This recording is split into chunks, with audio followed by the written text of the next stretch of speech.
Hey there, YouTube Nation. Knife Guy Rick here with another knife review, and today we have the Benchmade Osborne 945. This is what we're taking a look at today. See right there, 945. So, want to show you the box just to start with. I know that sometimes it's nice to know what kind of box it comes in, just so that way if you do buy it used or you want to verify that, you know, it's an original and it's not a counterfeit. It's kind of good practice to know what kind of box it comes in. So I'm trying to remember where I bought this one. I think I got it at like Knife Works or something like that. You know, maybe a Blade Ops that seemed to have it in stock and had the kind of the best price. So this is the Benchmade 945 Mini Osborne blue class. And I'm guessing that's the date it was manufactured. It was 12/28/2021. So I really like these boxes. They look very well made. They're nice.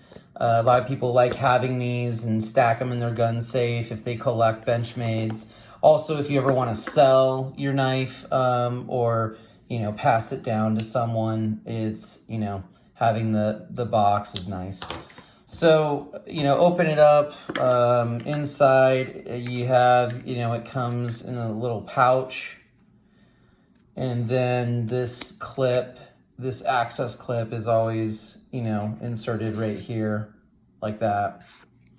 Then a little, you know, Benchmade manual stuff. All right, so I'll put that in there. You'll probably notice that I have two pouches, and I'm gonna talk about that as we get later in. But that is the box. It's good looking. You know, I always keep the boxes. And this is S30V, okay? So the knife, right? That's what we're here to see, not the box, the beautiful knife. So this is the Benchmade Osborne 945. It's the mini. So the blade is just under 3 inches. It's 2.92 inches long. The open length here is just a little bit under 3 inches. It's 2.76 inches long. And then the closed length is going to be just under 4 inches. It's 3.84 inches, or 3.84 inches in length here. So it's a nice sized knife, like a gentleman's knife, I would say. It's not a big knife. I consider the full size knife to be, you know, right around 3.5 inches or just under 3.5 inches. And I'm talking about the blade, and then the whole length of the knife being right around 8 inches long. So I really like this. You know, there was two options. There was this option, and then there was the black scales, G10 scales with the electric blue on the inside. And at the time, I didn't know if I wanted to buy a full-size Osborne, if I wanted to buy a full-size, you know, 940. And I wanted to have kind of the smaller blade because I've heard so many people talk about the blades, you know, the just under 3-inch blade being a really kind of perfect size. And it does. I mean, I can fit the whole thing in my hand. I mean, it seems to fit the bill. One thing I will say is that, you know, when I first was debating between, you know, the full size Benchmade, you know, Osborne 940, essentially it's not a full 3.5 inch blade. The blade is like 3.3 inches long, right? So, and so I kind of thought, oh, the blade's just a little smaller, but it's not really how it works. The way they do it is whether, you know, in just layman's terms, let's just call it 3.5 inches versus 3-inch blade. They shrink the whole knife. So they put the knife in the shrinking ray and, you know, the Honey, I Shrunk the Kids shrinking ray or Despicable Me shrinking ray, and they just shrink the whole knife down. So, you know, it's not as long. The handle's not as long. The handle's not as wide. The handle's not quite as thick. You know, even the springs, you know, are smaller. Everything's just a little bit smaller. So it, you know, so it is one of those things, and you'll notice it's still a little not completely broken in, and we'll talk about that. But before I do, let me just give you some size, you know, perspective. A lot of people have, you know, the PM2, so that's it, and compared to the PM2, I realize now that if I had the full size Osborne 940, it still would be smaller than the PM2, you know, so it was always a gentleman's knife that was a little bit smaller. Here is the PM3. This knife is actually, this is the new PM3 that has a blade that's actually under, it's under 3 inches. So these blades are actually very, very similar in length. I don't know if you can see that, but they are. They're almost identical. So, you know, that gives you a size comparison there. 2 other options to kind of take a look at. And I'll just put this one up here because it is, you know, the same size. This is the CRKT. Which one is this? This is the Uros. And so the Uros is the Ken Onion design and the same blade length. It's right there at just under 3 inches, you know, blade length. So there's that. And then another Ken Onion right here. This one is, which one is this one? I'm not sure, but this one, it's the 2.5 inch blade, or it's just under 2.5 inches. So it's not the Leek, it's the next one down. I think it's the Onion, I'm not sure. But I'll say this, if you look at all of these, you know, these blades are all the same. This one's a little bit smaller. One thing I found was the width of the handle being a little bit fatter here and here seemed to fit in my hand better, where this one is a lot more narrow. So when I'm gripping it and flipping it, it doesn't seem to flip as, you know, easily or hold it as easily as maybe something like this that fits a little bit better in my hand with the exact same blade length. And even this one that's 2.5 inch blade, because it's so wide here, it actually feels really good. It feels like it's a larger knife than it really is. So let me get these knives off the table here, and we'll just kind of focus on the one we're here to talk about, which is the 945. So that's kind of one of the things I noticed, is that this was a lot more, you know, narrow than I was expecting. And I wear a large size glove. So if I put a medium size glove on, I can't even fit it around my fingers. It's, you know, it doesn't fit at all around the meat of my hand. If I put an extra large glove on, it's, you know, I'm swimming in it. So I'm, you know, a large size hand, which I think is probably kind of average. I think most men might have a large size hand. So this feels kind of small. It's nice in the sense that if I was wearing, you know, slacks and I was working in more of a white collared office setting, or if I was going out to dinner, you know, date night with the wife, or you know, going to the theater, or assuming I lived in a place that didn't have, you know, metal detectors and would arrest me for carrying a knife. You know, this is kind of that gentleman's knife that you would, you know, carry, drop in your pocket, and it's a nice size. In fact, in my normal jeans, a lot of times that 5th pocket is pretty big, and this actually will fit in the 5th pocket, where the other knives I had on the table that have the same length blade wouldn't. So, you know, that's something to think about. Now, I know I've said Osborne probably 100 times already. So we're not talking about Ozzy Osbourne, you know, great band, great musician. But what we're talking about is Warren Osborne, the knife designer. And he sold his first knife in 1980 and made knives or designed knives until his passing in 2016. The original 940 Osborne Benchmade with this access lock was unveiled at the Knife Show 2000. in 2000 was first introduced. And so for their 20th anniversary in 2020, you know, another famous year, right? For other reasons, that's when they released this. And so, you know, this knife's been out for basically 2 years. And I think, you know, there's hundreds of videos, it feels like, on this. And it's a really cool knife. I like the knife. I think I didn't realize how small the original 940 was, and that the original 940 wasn't the same size as a PM2, you know, Spyderco. And so I personally wish I would have gotten the full size. So this knife cost me about $185. And I think I could have gotten the full-size version of this in green, you know, and it has a backspacer in it for $205. And there's other versions that were only in $195, I think. So, like, you know, $10 to $20 more, I could have gotten the full-size version. But again, this is a really nice knife, quality materials. It's made just as well as I think the original one. You know, and there's a lot of people that, you know, claim that this is their favorite knife. Again, a lot of those people get a mini Griptilian in their hand and like it better because it's a little bit fatter here, a little bit bigger handle, and it fits better in the hand a little bit. It's really light. It only weighs 2 ounces. So, you know, typically the rule is a knife under 4 ounces is light, a knife over 4 ounces is heavy.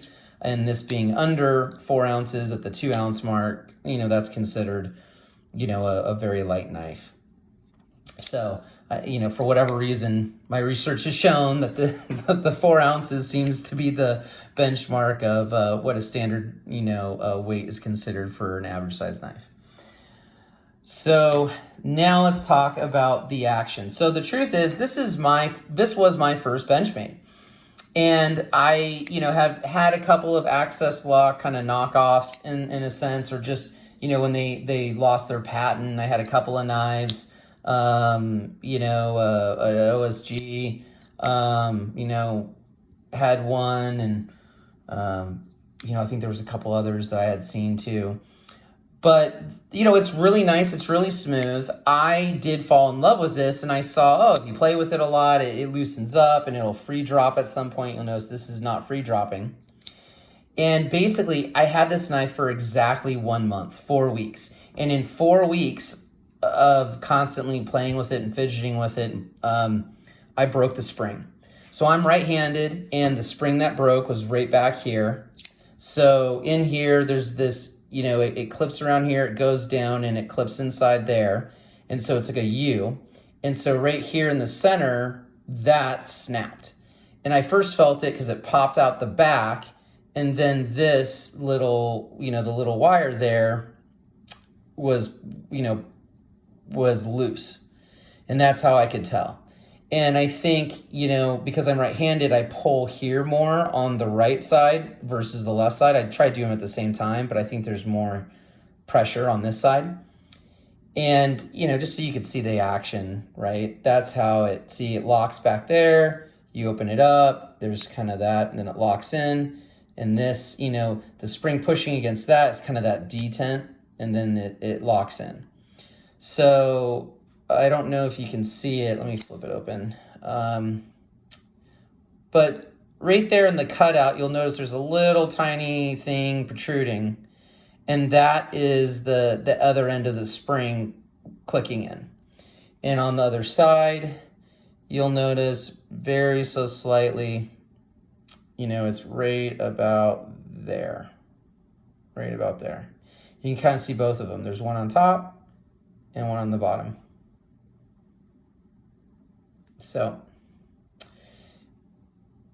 that's how it works. You can see the metal doesn't go the full length. It stops right here, but it still feels really rigid. This is the aluminum finish. It's nice. These are the purple back spacers, and the original has like a purple lightning sort of anodized metal going across the back. To me, it looks like a fishing lure. you know, a lot of the fishing lures, you know, have that dark green, and then we'll have these bright pops of color, and it kind of reminds me of a fishing lure. But I like it. These do feel kind of chalky, but that's sort of the signature, you know, aspect to it. And I really like the knife. I'm not, you know, this is reverse tanto, so the top part's a tanto. You see that? It gets thick, thin, and kind of normal stock there. And then you turn it sideways, and then you got kind of that normal blade. And then right there under the butterfly is where you see the, you know, the number. I'm trying to get to focus. There it is. And then on the flip side, you have, you know, S30V and Osborne. So, right. So that's, you know, that's disappointing that it broke. And what I ended up doing is I called Benchmade, and they said, you know, send it on in. So I paid, you know, $17, had it sent in. And, you know, I got it back in about 3 weeks, and, you know, they gave me a second pouch, and they put it in this one. So I was like, oh, cool, I got an extra pouch. Which works well to also clean the blade when you get your sticky fingerprints on it. And so I was thinking, oh, well, maybe it's just Benchmade, right? Or you know, because I've heard people say, oh, the Benchmade springs aren't as good. And, you know, the if you look at the Hogue Doug Ritter, it's better. And so I actually have a Hogue Doug Ritter I'm going to do a review on. But I literally, a month after that, the Hogue Doug Ritter broke on the exact same side. And I was just playing with it every day. And so the reality is, you know, this isn't a fidget spinner. It's a knife, and you probably shouldn't be opening and closing it excessively. Probably me opening and closing it as much as I did right now during this video probably isn't the best, you know. You know, for what it's worth, I would say anything can break on a knife, right? Any spring or, you know, anything from overuse can break and potentially need to be replaced, you know. I feel like these, you know, the Spydercos are the most bulletproof because, you know, they don't really have a bunch of springs or things to break. So they seem like they, you know, there's less to go wrong with them. But, you know, a lot of people have auto knives, you know. You know, this, it has a U-bar in it that if I excessively, you know, open and close this, I could jar the U-bar or maybe damage the U-bar somehow. You know, so there's, you know, I guess you got to be mindful of your knives. This right here is a flipper tab. And again, there's no assist. There's just, you know, the ball bearings in there. You know, I think it'd be hard to damage this one by opening and closing it too many times. But, you know, it just kind of something to think about, right? With these knives specifically. And I know there's people out there that say, oh, I've never had the springs break ever. And I've carried these for 20 years and blah, blah, blah. And maybe they, you know, they're just a lot more careful about, you know, making sure they don't fidget with their knives. It just depends. And again, you know, this is a relatively new knife and it is smaller. They put it in the shrink ray and you know, did that. And so maybe the full size one wouldn't, you know, maybe those springs last longer. I actually have a full size Benchmade coming in the mail that I'm gonna get a chance to kind of mess with. But look, the full size, you know, Doug Ritter Hogue, you know, in a month, actually it held out a little bit longer, I think, than this knife. But, you know, at the end of the day, the same thing sort of happens. So, you know, you know, should you buy this knife, right? Is this the knife for you? If you're looking for a small knife that's a gentleman's knife to fit in your pocket, to drop in, maybe you don't even want to use the pocket clip, you know, this is a great knife. If you have smaller hands, if you're a size medium glove, you know, or you just barely wear a size large glove, this might fit your hands better. For me, I feel like it is kind of smaller in the hands than I would have liked, especially compared to other knives that have the exact same length of blade. But I honestly think if I had the 940, it'd be absolutely perfect, and I'd love it. And the price difference between this and the full size, you know, depending on what version you buy, I mean, we're looking at $10 to $20 more. So I think it's a great quality knife. I think if you like it and you don't have gigantic hands, you definitely go ahead and buy it. If you live in an area where you can't have a knife that has a blade 3 inches or larger, you know, there's some value in the size of this.